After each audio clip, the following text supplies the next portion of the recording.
GSP সুবিধার আশ্বাস দিয়েছে যুক্তরাষ্ট্র, জানালেন অর্থ উপদেষ্টা।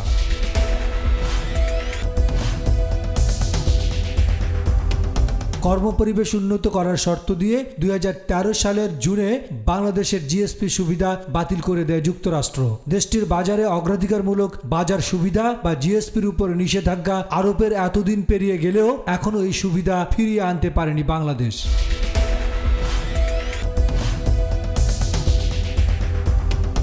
তবে এবার সুসংবাদ শোনালেন অর্থ উপদেষ্টা সালেউদ্দিন আহমেদ। যুক্তরাষ্ট্রে দেওয়া শর্ত পূরণ হলে জিএসপি সুবিধা ফিরে পাওয়া যাবে এমন আশ্বাস পেয়েছেন বলে জানিয়েছেন তিনি। রোববার বাংলাদেশ সচিবালয়ে যুক্তরাষ্ট্র দূতাবাসের ভারপ্রাপ্ত রাষ্ট্রদূত হেলেন লেভেলের সঙ্গে পোশাক খাতে জিএসপি নিয়ে আলোচনায় এমন তথ্য উঠে আসে।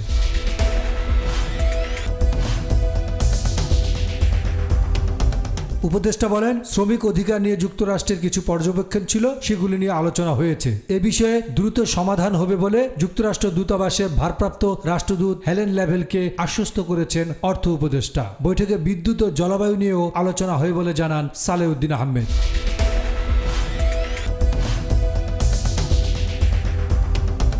অর্থনৈতিক ডেস্ক, গণমানুষের আওয়াজ।